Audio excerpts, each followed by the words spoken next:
over a year ago, right in Atlanta. You'll remember the big signing of Kirk Cousins, the big deal, and then boom, they draft Michael Penix Jr.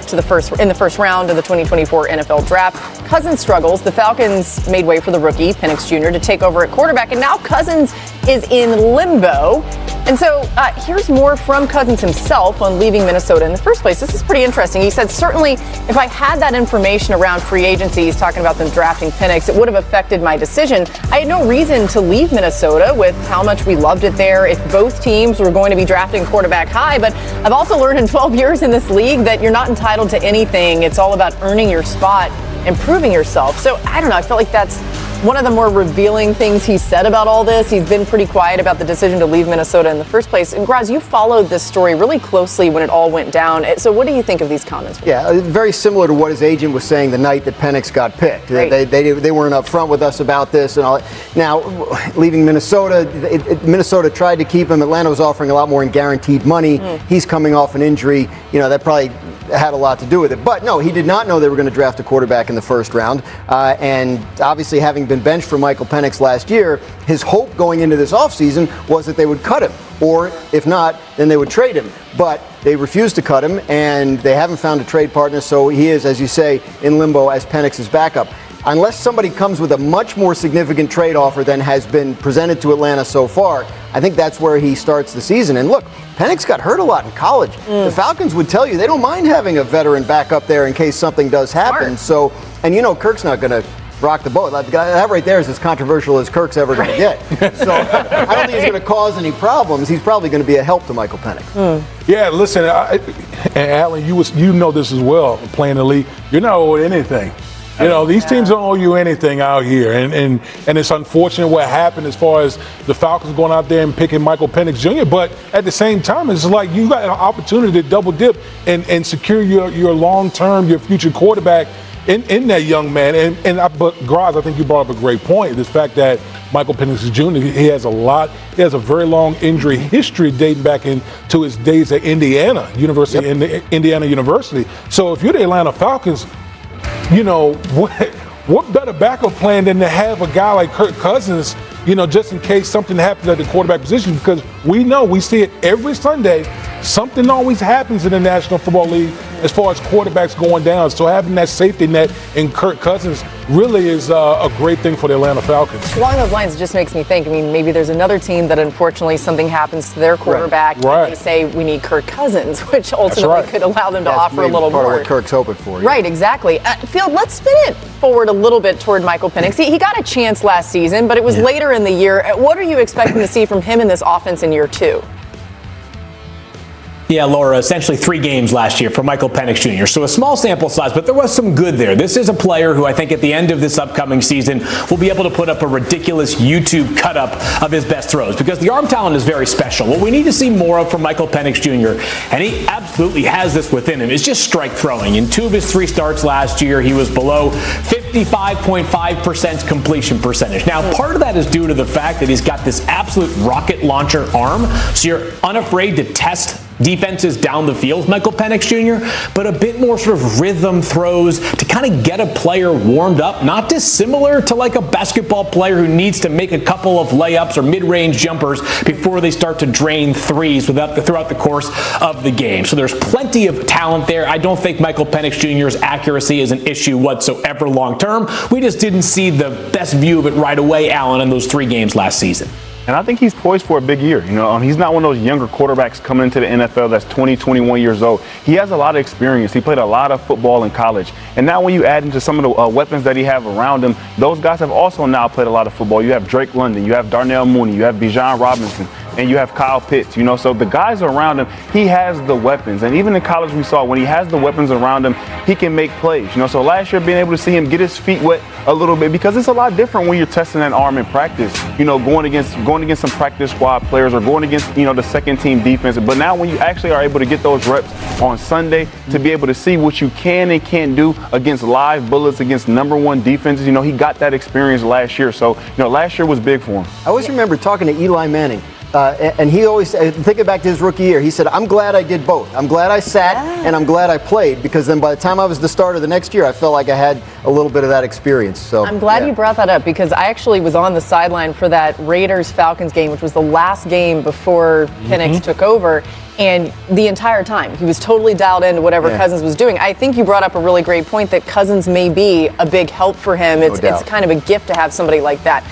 All right, as we count down to training camp, we're getting closer to it, you guys. Adam Schefter is bringing us his insight about his decision to leave Minnesota last offseason on the new season of Netflix's Quarterback.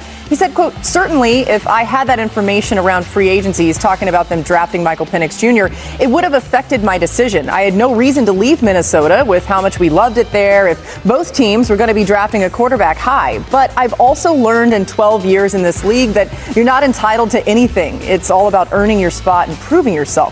Graz, you followed this story really closely as it all went down. What do you think of these comments from Kirk Cousins? Well, I mean, no offense to Kirk, but he says he had no reason to leave Minnesota. He actually had $100 million guaranteed reasons to leave Minnesota, and he took that with Atlanta. Now, look, he didn't play well enough to keep the job. I know he wanted them to move on and release or trade him this offseason. He still would like that to happen at some point, but as of right now, he seems to be stuck being Michael Penix's backup unless somebody has an injury or a situation changes somewhere else and another team becomes desperate enough to offer Atlanta what they were asking for. The Falcons are very comfortable having a veteran backup behind Michael Penix as he opens his first season as the starter. Yeah, great situation for them, as you've told us, but also somebody could get hurt, so you never know where. Skull Nation, hold up. I know this is going to sound wild at first, but from everything I'm hearing, this might actually happen. Kirk Cousins back in a Vikings jersey. Yeah, you heard me right. Cousins is reportedly not happy being a backup in Atlanta behind Michael Penix Jr. And guess who he's eyeing for a return? Minnesota. Let's talk about why this deal makes sense, what it would mean for our quarterback room, and whether we, the fans, should actually want this reunion to happen.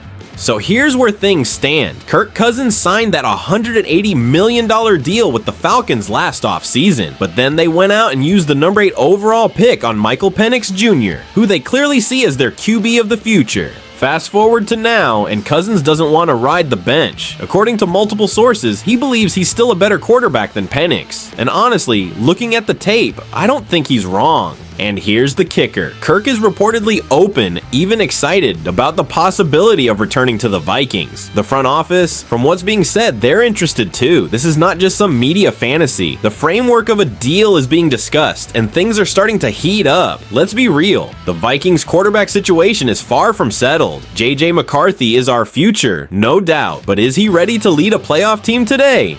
We've also got Sam Howell and Brett Rapien, but let's not kid ourselves. If McCarthy isn't ready, we don't really have a true stopgap QB on the roster. Cousins could walk in, learn nothing new, take over immediately if needed, and mentor JJ at the same time. He knows Kevin O'Connell's system. He's got chemistry with Justin Jefferson, TJ Hawkinson, and a few offensive linemen. He'd be walking right back into a locker room where he was respected and produced. Let's not forget, in 2022, Cousins threw for 4,547 yards, 29 TDs, and led us to a 13-4 record. And in 2023, before the Achilles tear, he had 18 TDs to just 5 picks in 8 games. That's top 10 level efficiency. Now, obviously, the money's the tricky part. Atlanta gave him $100 million guaranteed. But if the Vikings are willing to restructure and Atlanta agrees to eat some dead cap just to get out of that deal, it could work.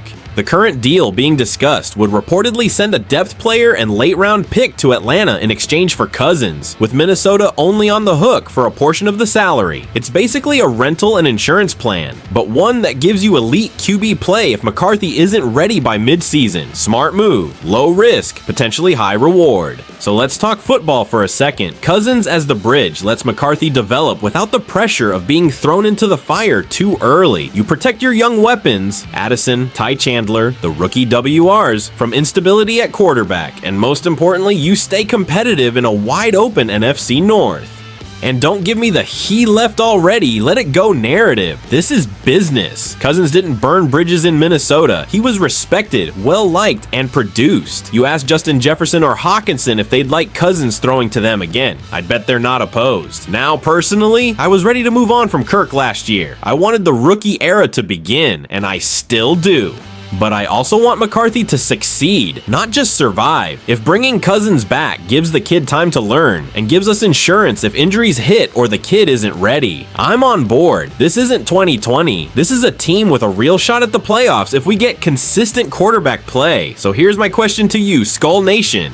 Are you open to bringing Kirk back for one more run, or should we go all in on the rookie, ride the highs and lows, and trust the process? Let me know in the comments. I genuinely want to hear your thoughts. If this deal goes through, it's going to shake up the entire QB depth chart and potentially reshape our 2025 season. So make sure you smash that like button, subscribe to Report Vikings, and turn on notifications so you don't miss the next update. Because if this Kirk Cousins reunion becomes official, we'll be breaking it down in real time, right here. This is Victor, diehard Vikings fan, always optimistic but always honest. And I'll see y'all in the next one. Skol forever!